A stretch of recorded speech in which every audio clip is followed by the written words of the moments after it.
우리 하나님 말씀 민수기 5장 11절에서 31절까지 말씀입니다. 민수기 5장 11절에서 31절까지 말씀입니다.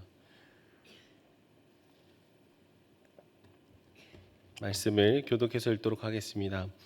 여호와께서 모세에게 말씀하여 이르시되 이스라엘 자손에게 말하여 그들에게 이르라. 만일 어떤 사람의 아내가 탈선하여 남편에게 신의를 저버렸고 한 남자가 그 여자와 동침하였으나 그 남편의 눈에 숨겨 드러나지 아니하였고 그 여자의 더러워진 일에 증인도 없고 그가 잡히지 아니하였어도 그 남편이 의심이 생겨 그 아내를 의심하였는데 그의 아내가 더럽혀졌거나 또는 그 남편이 그 아내를 의심하였으나 그 아내가 더럽혀지지 아니하였든지 그의 아내를 데리고 제사장에게로 가서 그를 위하여 보리가루 10분의 1 에바를 헌물로 드리되 그것에 기름도 붓지 말고 유향도 두지 말라. 이는 의심의 소재요 죄악을 기억나게 하는 기억의 소재라.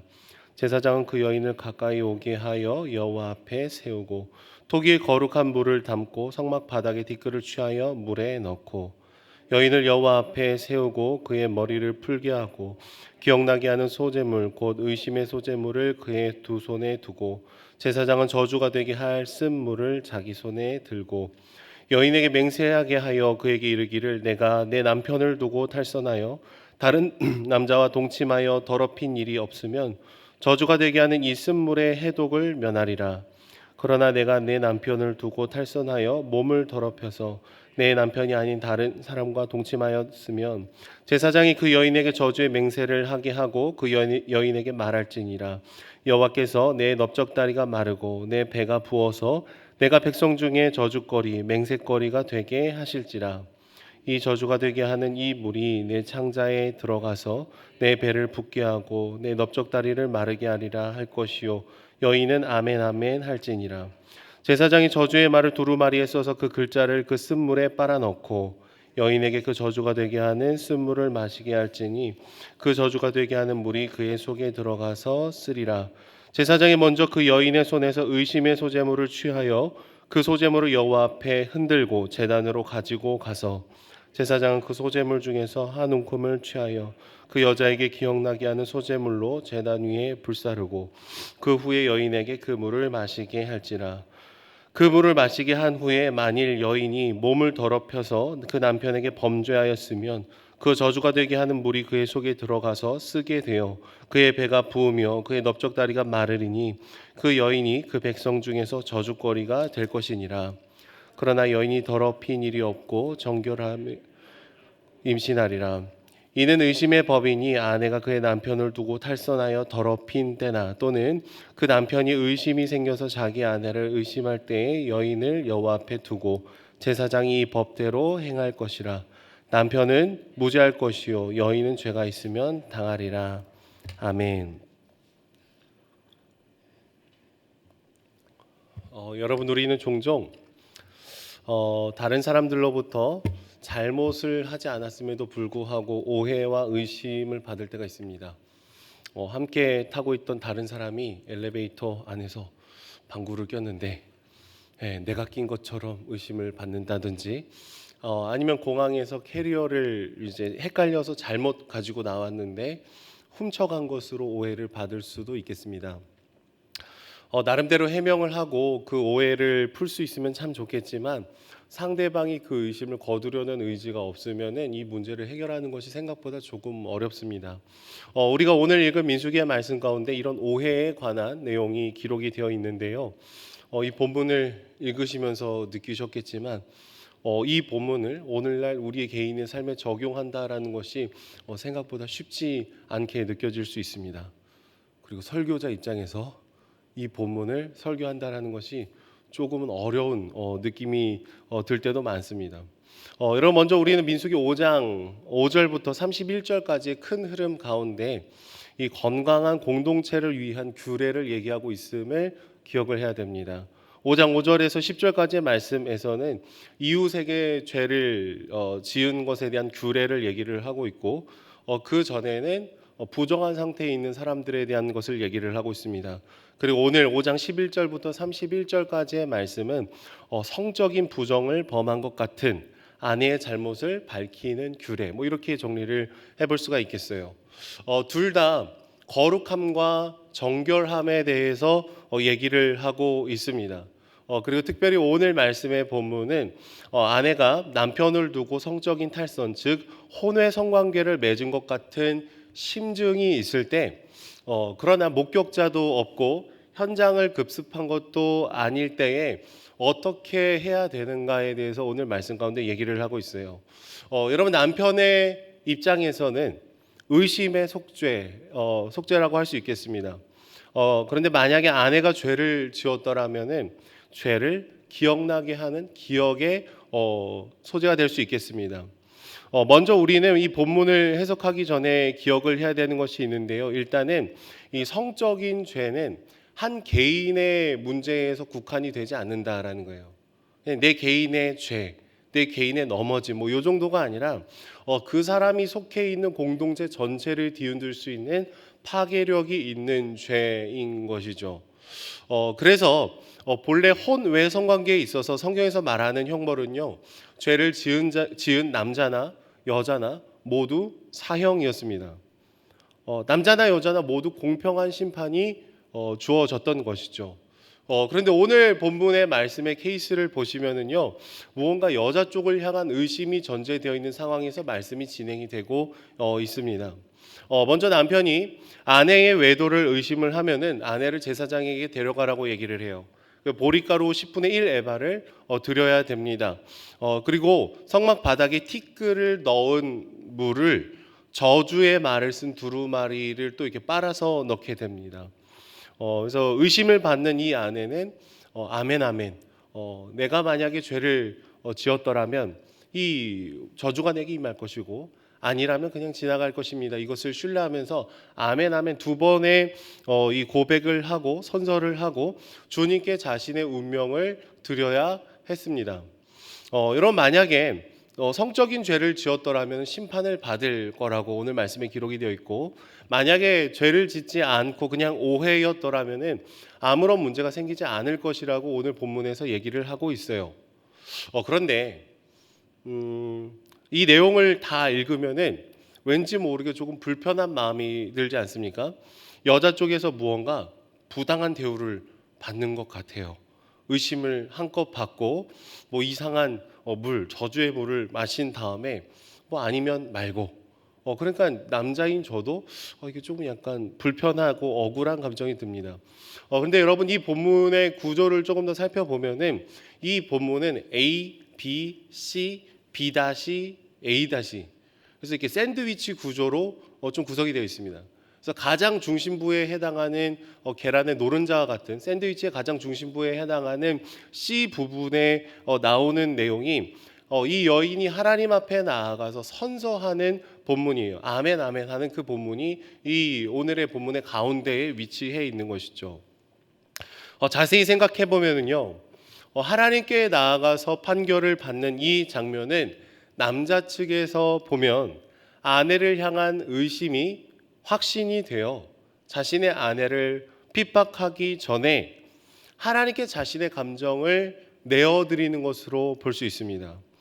나는 분명히 의심이 들고 확신이 들지만 하나님께서 아니라고 하면은 저의 감정을 거두어 드리겠습니다 라고 이해해 볼 수 있죠. 여자의 측면에서 보면은요, 억울하고 힘든 상황에 하나님을 의지하고 하나님께 피하고 있는 것으로 이해할 수 있습니다. 내가 정말 그런 죄를 범한 적이 없었더라면 주님이 분명히 나를 지켜주실 거다. 이 물을 삼켜도 내게 아무런 문제가 없을 거다. 왜요? 주님은 다 아시기 때문에. 주님은 나를 헤아려 주시기 때문에 그렇다라는 것이죠. 여러분, 사실 이 고대 근동의 사회는요, 기본적으로 굉장히 남성 중심적인 사회였습니다. 그래서 사실 남편은 아내를 자기 멋대로 의심하고 핍박하고 확신하고 함부로 대할 가능성이 기본적으로 굉장히 높은 시대적인 배경을 갖고 있다라는 것이죠. 실제로 고대 근동의 법전의 한 내용을 보면은 물에 의한 시죄라는 내용이 있어요. 여성이 만약에 이 성적인 죄를 범한 것 같은 의심이 되면은 돌에 묶어서 강물에 여인을 던지는 겁니다. 아내를 던지는 거예요. 살면은 무죄가 증명되는 것이고 죽으면 유죄로 봐라라는 게 이 당시의 이 문헌들 중에 있다라는 것이죠. 여러분 두 개를 비교하면서 이해를 해봤으면 좋겠어요. 이 당시의 문헌들과 이 시대적인 상황들을 고려해 보면은 오늘 본문이 굉장히 친절해 보입니다. 하나님께 나아가 판결을 당신께 받겠습니다. 비교적 여성을 보호하고 지키는 내용으로도 이해할 수도 있다라는 것이죠. 그리고 남편 역시도요. 아내를 함부로 대할 권리가 나에게 있는 것이 아니라 내 의심으로만 행동으로 나아가는 것이 아니라 하나님의 권위 아래 나의 모든 감정을 주님께 드리겠습니다라는 순종의 모습을 우리는 발견할 수 있습니다. 이런 여러 가지 시대적인 배경, 남성 중심적인 사회의 흐름, 여러 가지 것들을 고려해 보면은요, 이 본문은 남편이나 아내나 다시금 하나님의 권위 아래 모든 것을 맡기고 나아간다라고 볼 수 있다라는 것이죠.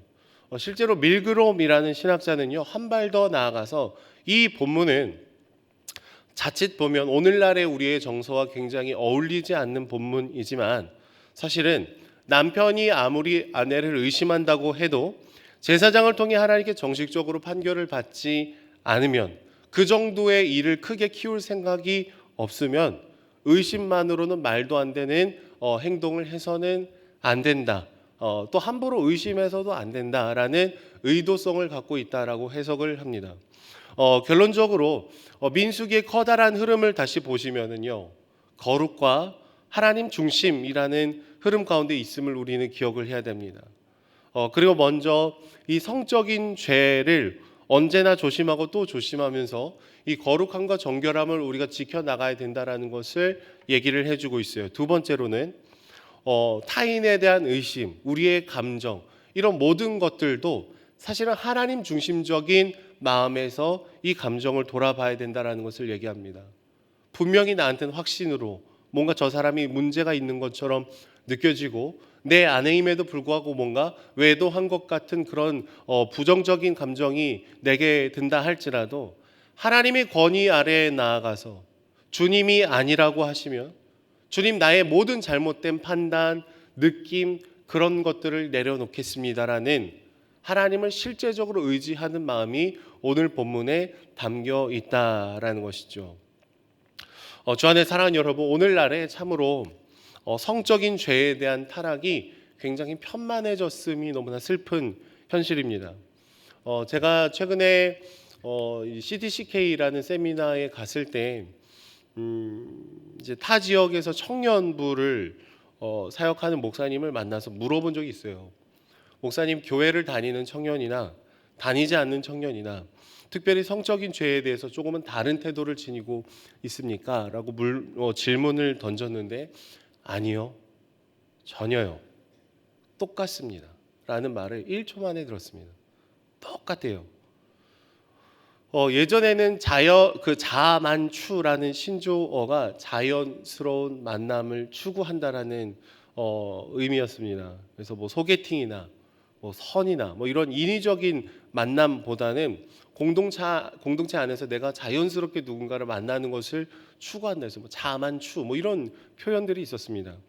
저는 그런 의미로 여전히 생각을 했는데 요새는 이 단어의 표현이 잘못됐다라는 거예요. 요즘은 자만추라고 하면 자보고 만남을 추구한다라는 게 이 청년들, 교회를 다닌다고 얘기하는 청년들이 생각하는 개념 중에 하나다라는 것입니다. 이 목사님이 맨날 산부인과를 가요. 그 낙태를 하고 오는 아이들을 어떻게 신방을 해야 될까? 어떻게 위로를 해야 될까? 이게 한 번, 두 번 일이 아니라 정말 이 서울에 있는 한 교회에 정말 커다란 이 청년부의 문제라는 것이죠. 거룩을 상실하고 성이라는 아름다운 선부를 자기의 만족을 추구하는 통로로 삼고 있습니다. 결혼 안에서 주님께서 주신 아름다운 선물 자체를 깨트리고 훼손하고 자기 멋대로 걸어가는 모습이 오늘날에 있다라는 것이죠. 하나님을 예배하면서도 그럴 수 있는 것 같아요.